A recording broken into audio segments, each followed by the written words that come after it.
Welcome to this week's Cattywampus podcast. I'm Kirk Driscoll, your host, and I've got a good friend of mine, Richard Kinney, with me today. So thank you so much for joining us. Thanks for having me on, Kirk. I appreciate it, man. I'm excited. It's awesome. We were catching up beforehand here a moment ago, and we always like kind of start the show with how we met.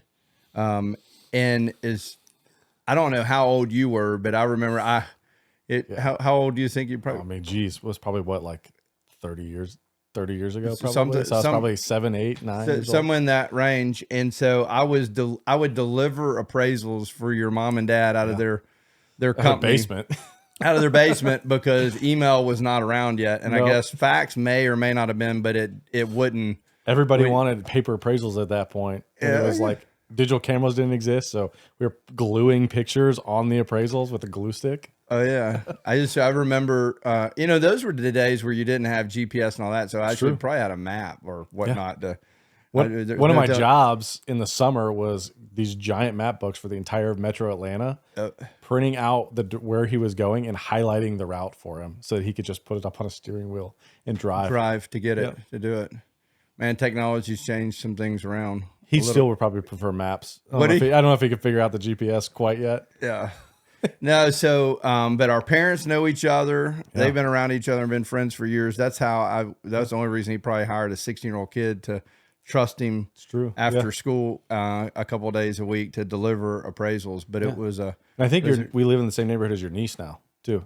Oh, really? Vickery Springs and Cumming area. Yeah. No, you do. So it's cool. And we go to we're in Rotary together, serve together a good bit. And man, it's awesome to have you here. And we're trying to always catch different stories and different perspectives from when you were Cattywampus to where you are now. And so I've gotten to really experience, the last 3-4 years with you here through Rotary. And so I'm excited to see what you're going to share with us today. But what's that Cattywampus moment? Yeah, man. So this is actually the first time I've shared this like outside of my inner circle, like with public or whatever. So I appreciate you having me and let me share the story. But kind of a little background context. So I went to the Air Force Academy, Colorado Springs, but I always wanted to fly and be a pilot, whether it was fighter pilot, really a fighter pilot. I wanted to fly F-15 Eagles. And it's a little bit backstory. Like academy is really hard to get into. You kind of have to start pretty early on in high school trying to get in. I think back then the acceptance rate was somewhere between like 9 and like 15%, right? So getting in itself was a feat. And so, but I wanted to fly. And so the best place to do that was at the Air Force Academy as opposed to going to one of the other service academies. And so got in, wanted to play baseball. So I got to do that too, first year, but then kind of really started kind of freshman year. So I finished the first semester with a 1.5 GPA. That's not good for anybody listening that's questionable on math. Yeah, that's not good on a 4.0 scale. Yeah.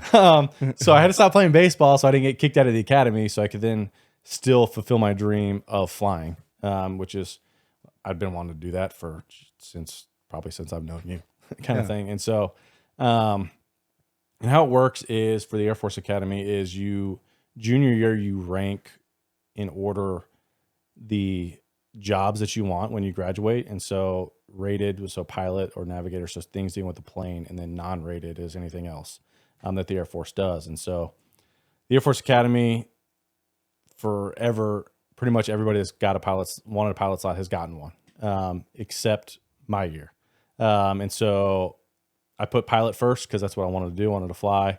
And then we got our jobs end of junior year, and I got like my fourth choice. And so there's a lot of math that goes into that and a lot of things that go into that, but it was tough. And it was one of the last like 3 times I can really remember like crying, just because I was so like depressed and sad that I didn't get a pilot slot. And then not only that, but then you have to put in where you want your bases. And so they let everybody know what assignments they got, like February of senior year, essentially. And everybody wears the uniform that they're going to be doing when they graduate. And so you have to go through all that all over again. Seeing all my friends wearing flight suits and, and I'm not, because I didn't get a pilot's line. So that was tough.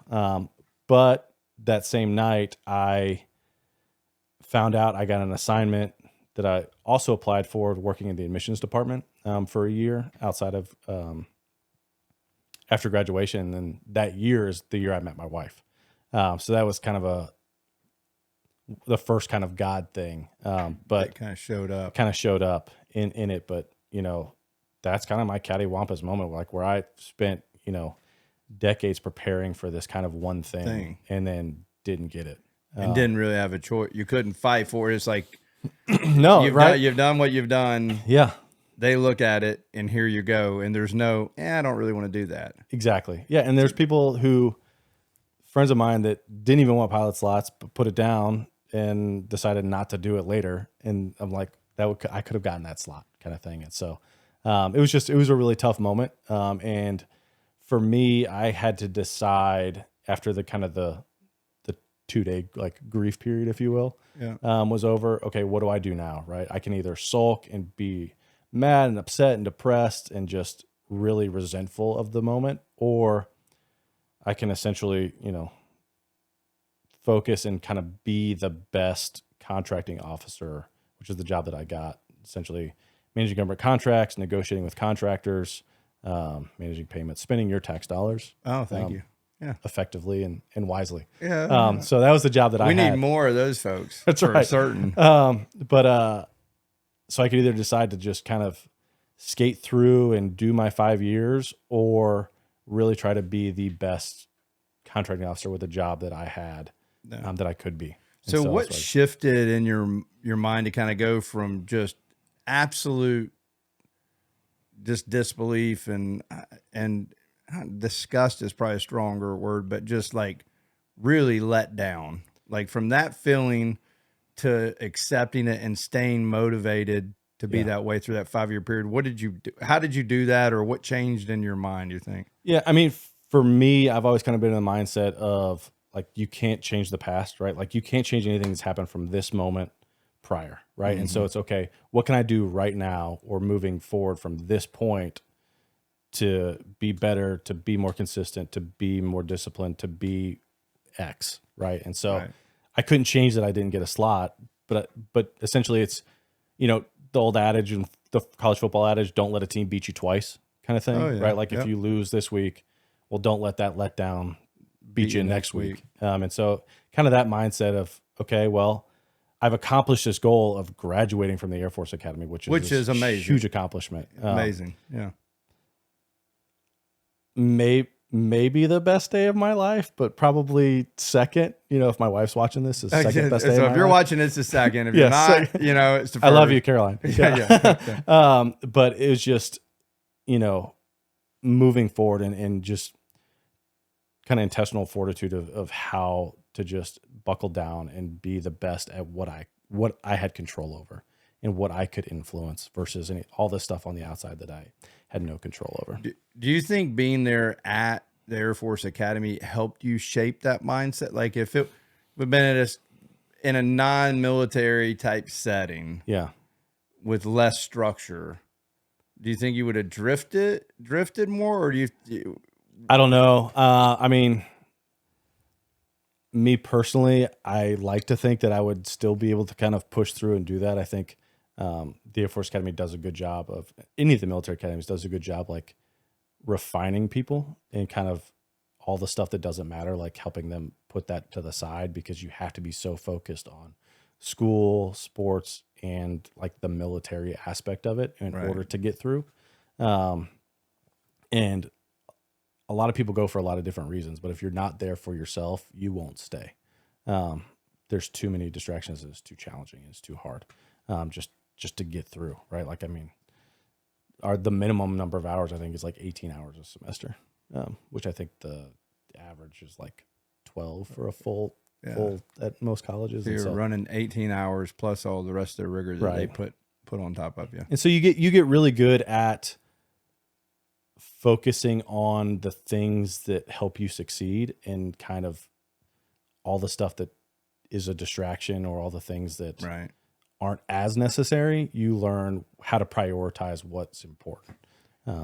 So What I probably should have prioritized academics a little bit more, and then maybe I would have had a pilot slot. But hey, that's so. Was it on the grade? Is it grades? Like they have all kind of different things. yeah. So it's really based on three things. So it's based on your academic score, academic component, your physical fitness component, and then your military component. You get graded on all three of those things, and all three of those components influence your class ranking. So I think I was right around 700 or something out of 1,100 students. Yeah. But it's like it's 1,100 elites, dude. It's not. Yeah. It's like my daughter, experienced that coming from when she was kind of top of her class and just achieving everything at a high school level here. She was at a private college prep, and then she gets to Vanderbilt. Yeah. Okay. Well, every freshman is like her or more aggressive. Very much so. Yeah. And so it was a really eye-opening deal. It's like, okay, like what are these people doing? Like they have no life. Like she thought she studied a lot or did a lot. Like where are you? Yeah. Yeah. I mean, it's like, you're talking like 85%, 90% type A personalities kind of thing, just driven to succeed. And honestly, right, like either haven't had to work as hard or, in high school or whatever, or are just super motivated to achieve what their goals were. And I was super motivated to achieve the goals that I wanted, but, I made some decisions and didn't study as hard because I was doing sports or, other things with, friends or whatever that my grades were not as good as or where they should have been. Right. I was pretty good military, pretty good at athletics. And so that was kind of the thing that held me back. I think that's what I think, but God has his plans. He does. I mean, you wouldn't have met your wife.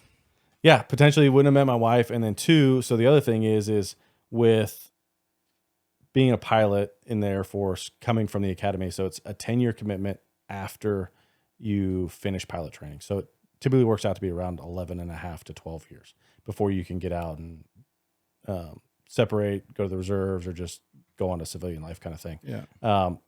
As not being a pilot, it's 5 years. And so for me, had I been a pilot, 2021 would have been the first time that I could get out. But at that point, you're in for 12 years, 20 is retirement, right? So it's, do you get out at that point or do you stay in another 8 years because you're already over halfway? Right. And so not getting a pilot slot allowed me to do a lot of things, travel, see the world, a lot of things with my wife, but at the same time gave me the option to separate from the Air Force earlier, which I never thought I was going to do. I thought I was going to be a career person, wanted to, go back to the academy and, be in charge of a squadron, be colonel, progress up the rank. And my wife, Caroline, was all on board with that. She's amazing, incredible person, incredible wife, and great mother. But for whatever reason, we were in Germany. I remember it super clear. Germany in 2000, and it would have been 2015 probably. Just really kind of felt like, hey, I don't know if this is what we should be doing or what we need to be doing. So I went to her. I was like, hey, I think we should consider getting out kind of thing. And, she laughed at me the first time I said it because I'm like, you gotta be kidding me, right? Kind of thing. And so, but then we talked about it and we just felt led to get out and separate from the Air Force and went directly into the reserve. So I still get to be a part of the military in that aspect, but I never would have had that option had I gotten a pilot slot. And then not only that, but the job that I got so involved on the business side of the Air Force, I got to learn a lot of things about government contracts and business and just how businesses operate. The Air Force military is like the largest organization in the world kind of thing. And had the opportunity to then join my dad's business with my brother was there too at the time, still is. But that option wouldn't have been available had I been a pilot because it would have been so far beyond, starting over as an appraiser, 40 something as opposed to 20 something is a huge difference. Yeah, big difference. So what would you say is one of those things that you really, the biggest takeaway from that time period?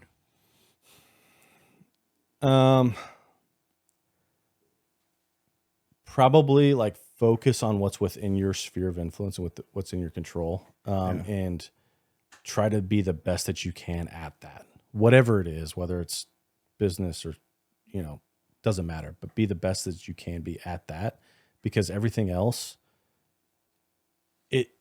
you can get stuck being resentful or stuck on the what ifs or, oh, I could have, or had this person done something different, I would have been better off. And you just get down a super self-destructive pattern, I feel like. And I've seen friends that have done that, right? They just get down this pattern where it's never their fault and they never want to take responsibility for anything. Oh, I've talked to a couple of people that we were talking about before you got here. I've talked to a couple of people about that this week already. Yeah. It's my fault, not their fault. Right. Exactly. And it's like, it doesn't matter, right? Like whatever happened has happened. Yeah. How do we move on from here?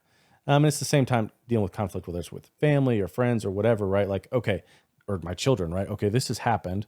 We can't change it. How do we now make the situation better or learn from it and be better moving forward? Yeah. And I would say that's probably the biggest takeaway and the thing that I try to remind myself of kind of daily and kind of weekly as I go through life. And then I'd also say it's really important, the people that you surround yourself with and the people that are your tribe, and finding a tribe that you can lean on, not just in good times, but when things get tough and challenging, who are going to be support you, encourage you, know when like saying something like you don't really want to hear something right now. It's just like, hey, I'm here for you if you need, kind of thing. Right. But to focus on the right things, whether it's family, spiritual, encourage you, challenge you, but business that you can talk about being better at business or taking that next iteration and kind of helping you, encouraging you, and focusing on the right things. Yeah, because it's, we set out with our mindset, like, or at least I know I do, and it sounds like you do, that, hey, this is where I'm going. This is what I'm going to do. And, I've got advice. I've got sound advice around me. I'm not just making it. It's like, okay, yeah. I believe confirmation, from God and all around me. Like, this is what I should be doing. Yeah. And it may have been at that moment in time preparing to do that. But then there's this curve in the road that's not on the map. Like, it's like, and sometimes it's an exit ramp. Sometimes the road's closed. Like, this is not what I wanted. This is not where I was going. It's like, I'm pretty sure I just turned in. Remember old Dukes of Hazzard? Like, like, here we're going to kind of clear the bridge because I'm just determined. No, I know that's where I'm supposed to go. And that willingness to surrender to the moment, not quit, but surrender to the moment that the road's closed. Yeah. So, hey, where did I miss the turn, or what did I need to do? And to back up and reset, that's hard. It is, yeah. And you didn't have a choice. You had 5 years to complete. Like, it wasn't, civilian type kind of scenario, right? Yeah. Like, okay, hey, this is the job I wanted. I didn't get it. I don't see the advancement. I'm just going to quit and go back over here and try again. You didn't have that choice. You were there. Yeah. You had committed, and you got to finish what you started with a smile on your face and make the best of it. So that's because as soon as you go to class, your first class as a junior, from that point on, you either owe time or money back to the Air Force if you leave or get kicked out for whatever reason while you're at the academy. But then you're also committed for 5 years after graduation, or 10 if you become a pilot or something rated. So yeah, so there's commitment there without a doubt. So that's tough to like figure out as a 15-year-old. Oh yeah, without a doubt. So what are some of those double D's, those daily disciplines that keep you centered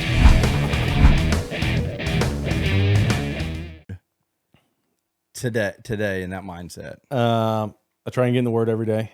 Admittedly, I am not as good at that as I would like to be. We're gonna have to end the interview right now. Right there. Sorry. Right, It's like, oh, well, sorry. Yeah, sorry. Okay. Next. No. Join us next week. Yeah.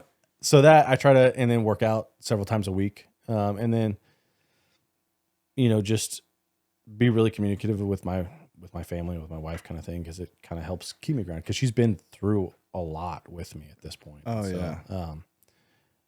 I've admittedly gotten better at communication. That was something that I struggled with for a long time when we first got married, but it's just making sure that I'm talking to the people that matter and the people who have surrounded me and loved on me through everything, and just kind of living life with them.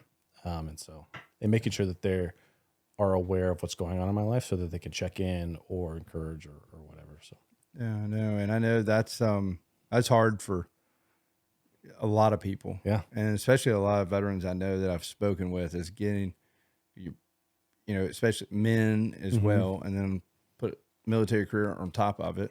Yeah. It's like you're being trained to take care of this yourself and stay focused on what's there and deal with other stuff, later. Yeah. And so when you get back on this side of it, the emotional side of things are really important. I mean, they're really important. Yeah. And so to be retrain your mind and your thought pattern to how do you share this and express this is pretty awesome that you're doing it, man. I appreciate you for your service. So thank you for it. And, thanks, man. I appreciate the support. Right. And it's cool to have been to be a part of Rotary, right. And still be able to connect and serve, because I spent my entire adult life serving. Right. Yeah. And to be able to have that outlet to serve is really important. Yeah. So if you look at this camera right here, this one, yeah, and someone's out there and they're really in the situation where you were in, and they think like, man, this sucks. This is like, what in the world have I done? What would you tell them? I would say it's really, really, really important to have a tribe, right? And have a group of men or families in general that you can really rely on and really pour out and do life with, because otherwise you just feel totally alone and on an island, and you don't know which way to go, and you just kind of feel lost and floundering. And so they can help provide support so that you can figure out, okay, what the next step is and how to move forward from whatever situation you're in. Yeah. Well, thank you for your service. Thanks, man. Thank you for all you do here too, now locally in Alpharetta through Alpharetta Rotary, and just your willingness to share that, man. It's because life right now is pretty epic, isn't it? Yeah. I mean, it's great, right? Like, so we got 2 kids now, one we're potty training. So we're kind of in this like same moment, like, all right, how do we get through this kind of thing? Water hose and duct tape. That's right. Absolutely. Yeah. But business. He's like trying to figure that one out. That's a joke. It's a joke. Austin's like, I don't know. He's got twins that are like 4 weeks old right now, 4.5 weeks old. But family's all here, like both my side and her side. Right. Business, we're make some decisions and move and trying to grow the business. And so it's just, things are really good right now. And, a couple best friends that have moved to Atlanta, right, from my circle, from the academy. So it's also really cool. So to see, and life's pretty good right now. So. That's awesome, dude. Thank you for being here. Thanks, I appreciate your friendship. Thank you for being willing to be transparent and open. And thank you for watching today. If you could please share this, subscribe, and check back next week with another great guest. Thanks, Kirk. Appreciate it, man. Yeah, man. Thank you.